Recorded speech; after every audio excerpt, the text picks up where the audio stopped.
और उनका बच्चा घर पे रिजल्ट छोड़ो, घर पे वापस जिंदा न जा पाए, इससे बड़ी शर्म की क्या बात है। ये एक फैक्ट्री है, इंक्यूबेशन फैक्ट्री है यूपीएससी की। और यहाँ पे मैं बता रहा हूँ 95% जो लाइब्रेरीज है सर, वो सारी की सारी बेसमेंट में ही बनी है। आज तो एक जगह हो गया ये घटना सर, कल हर जगह पे हो सकता है। वोट मांगने आते हैं तो घर तक आते हैं, और जब कोई त्रासदी होती है तो अपने घर में बैठ के लेटर लिखते हैं सर। सुबह उनके पेरेंट्स पूछेंगे क्या हुआ, उनको क्या जवाब देंगे कि आपके बच्चों के पढ़ते पढ़ते मौत हो गई।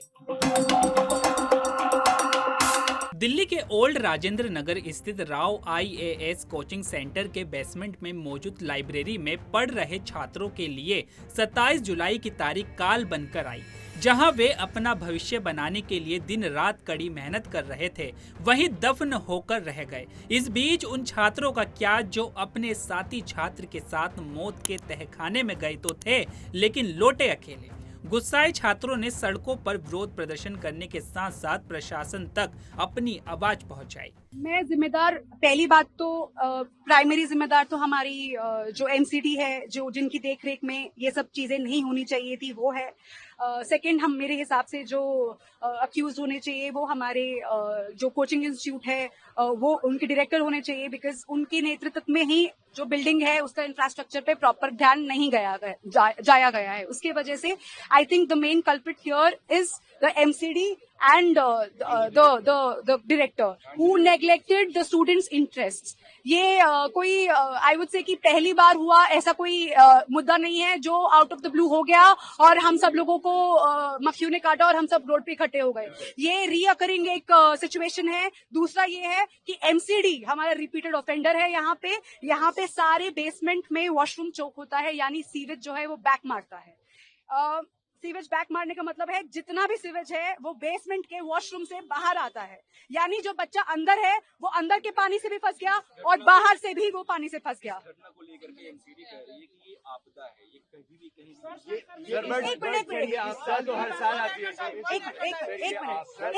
एक मिनट, हम लोग जिन इंस्टीट्यूट्स में पढ़ रहे हैं वो प्रीमियम इंस्टीट्यूट्स हैं। यहाँ के डायरेक्टर्स और फैकल्टीज क्लेम करते हैं कि ये लोग पॉलिसी मेकर्स हैं और ये लोग जो है गवर्नेंस वगैरह के जो सब्जेक्ट्स हैं उनमें एक्सपर्टीज रखते हैं। तो क्या इन लोगों को नहीं पता था कि किस तरीके से human induced disasters can occur? क्या इनको ये नहीं पता था कि बिल्डिंग्स में फायर एग्जिट होना जरूरी है, फ्लड एग्जिट होना जरूरी है? आप लाखों की तादाद से बच्चों को यहाँ पर बुलाते हैं, उनसे फीस इकट्ठी करते हैं, उनके माँ बाप को झूठे आश्वासन देते हैं कि आपका बच्चा हमारी देखरेख में सुरक्षित रहेगा, और वो उसको करने, ये अपनी जो छोटी सी एक रिस्पॉन्सिबिलिटी इनकी जो बनती है, जो माँ बाप फी पे करके एक चीज एक्सपेक्ट करता है फैकल्टी से, और उसके अलावा मुझे नहीं लगता कि कोई भी पेरेंट और कोई चीज एक्सपेक्ट करता है कि हमारा बच्चा सुरक्षित रहे। यहाँ पे उनकी जान के साथ जानबूझ के खेला गया है, क्योंकि 3 दिन पहले जो इंसिडेंट हुआ है वो incident was enough to open the eyes of the administration. Everyone kept silence and everyone kept mum over it. Last year Mukherjee Nagar में फायर। आप लोग भी प्रोटेस्ट कर रहे हो, क्या डिमांड है आपकी? खासकर दिल्ली गवर्नमेंट एक्टिव हुई है, दिल्ली गवर्नमेंट सुनिए, हमारी बात, आपका सवाल मैं सॉरी बीच में इंटरप्ट करना चाहूंगी। आपको यहाँ पर समझने की ये जरूरत है कि हम यहाँ पे एस्पिरेंट्स हैं और हम कोई भी पॉलिटिकल मुद्दे एंडोर्स करने यहाँ पर नहीं आए हैं।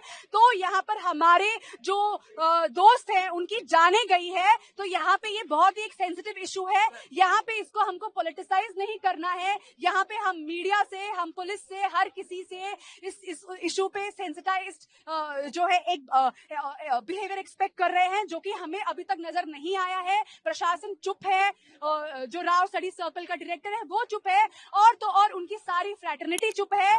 Resident welfare association old Rajinder Nagar का वो चुप है, बिजली विभाग चुप है, पानी विभाग चुप है, हर जगह से चुप्पी है। यहाँ पे सिर्फ और सिर्फ पॉलिटिशियंस ट्वीट कर रहे हैं और पॉलिटिशियंस आ रहे हैं। That is their responsibility to take care of the common citizen. हम उससे ज्यादा इस इशू के ऊपर पॉलिटिसाइज कमेंट्स पास नहीं करना चाहते हैं। जो हमारे मुद्दे हैं, जो हमारी डिमांड्स है, they are restricted and limited to the administration, and we want the culprit, who is Mr. Ved Gupta, to come here, क्योंकि उनका यहाँ पे ना होना सिर्फ और सिर्फ ये चीज नहीं दिखाता है कि वो कितने चैन से इस इशू के ऊपर रिएक्ट कर रहे हैं, वरना अभी तक उनकी नींदें उड़ जानी चाहिए थी। यहाँ पे लाइनों से, तादाद से यहाँ पे सारे कोचिंग इंस्टीट्यूट के डायरेक्टर्स को प्रेजेंट होना चाहिए था। मेरे माँ बाप ने मुझे कैसे यहाँ भेजा है वो उन्हें पता है, और उनका बच्चा घर पे रिजल्ट छोड़ो, घर पे वापस जिंदा ना जा पाए, इससे बड़ी शर्म की क्या बात है। ये एक फैक्ट्री है, इंक्यूबेशन फैक्ट्री है यूपीएससी की, और हमारी सिक्योरिटी और सेफ्टी का यहाँ पे कोई ध्यान नहीं रखा गया है। It is a very very shameless thing. We want the people from the government to show up and take the responsibility. Secretary को लेकर लिखा है कि 24 घंटे में इसको इन्वेस्टिगेट करे और रिपोर्ट। 24 घंटा पता है आपको कितना होता है? उस 24 घंटे में 24,000 से ज्यादा पैनिक अटैक्स उसके उन बच्चों के पेरेंट्स को आ रहे होंगे, जो यहाँ पे दोस्त, सगे संबंधी, फ्लैटमेट्स, रूममेट्स जो है, जिनके रूममेट्स वापस नहीं आए हैं, उनके फोन कॉल्स नहीं लग रहे हैं, वो लोग जो स्लीपलेस नाइट्स के थ्रू जो जा रहे हैं, do you really think 24 hours is justified for them? यहाँ पे फॉरगेट अबाउट द रिपोर्ट, यहाँ पे हमको ऑफिशियल्स जो यहाँ पे पुलिस जो खड़ा है, हमारी जो आईएएस जो आए थे, हमारे आईपीएस जो यहाँ आए थे, वो हमको प्रॉपर बॉडी काउंट्स नहीं दे रहे हैं। नहीं, खुद खड़ा था, मैं बता रहा हूँ सर, मैं यहाँ पे खुद डिजास्टर वालों के साथ खड़ा था, उन्होंने मेरे हम इसलिए सेटिस्फाइड नहीं हैं क्योंकि अगर हम लोग देखें तो जिस हिसाब से इंसिडेंट हुआ है, जितने बच्चे अंदर थे और जिस फोर्स से पानी अंदर गया होगा, और 12 फीट का पानी है, और पिछले 8 घंटे से पानी बाहर नहीं आया है। Do you really think 3 body counts is actually an authentic information? 3 body counts is a mockery again. प्रशासन क्या कर रहा है? क्यों? हमको शांत करने के लिए, ताकि कल को हम ये ना बोले कि this is literally I would say it's a mass tragedy. यहाँ पे 3 या 4 लोगों नहीं, यहाँ पे 20 से ज्यादा लोगों की लाइफ को थ्रेट पहुंचा है, और मुझे तो लग रहा है कि बहुत सारे लोग मिसिंग है। ये भी झूठ है, these numbers are literally tampered with. इन लोगों के पास कोई सही वैलिड हमारे पास रिपोर्ट इन्होंने नहीं दी। एमसीडी ने कहा है कि ये आपदा है सर, मैं मानूंगा ये पूरी तरह से लापरवाही है सर। मैं 2 साल से यहाँ रह रहा हूँ, आधा घंटा बारिश होने पर सर घुटनों तक पानी आ जाता है, और ये सब 2 सालों से लगातार हो रहा है सर। आपदा वो होती है जो कभी कभार होती है, एक बार होती है सर। हम 2 साल से देख रहे हैं, ये लगातार हो रहा है। दूसरी बात सर, मैंने अपने मकान मालिक से बात किया, उन्होंने बताया कि वो 10 से 12 दिन से जाकर काउंसलर से यहाँ बोल रहे थे लगातार कि नालों की सफाई कराई जाए, लेकिन वो नालों की कोई सफाई नहीं करा रहे हैं सर। तो यहाँ पे ये जो हमारे काउंसलर्स हैं, ये उनका भी फेल्योर है।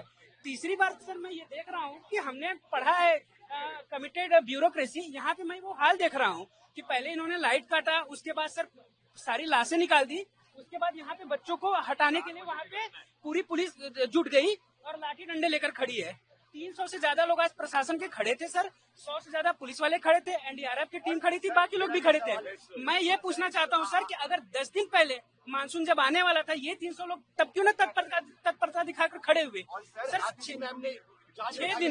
6 दिन पहले सर पटेल नगर में हमारा एक दोस्त था, मेंस की तैयारी कर रहा था सर, उसका करंट लगने से डेथ हो गया। आज 3 जो डेथ हुई है सर, अभी इनके साथ पेरेंट्स को पता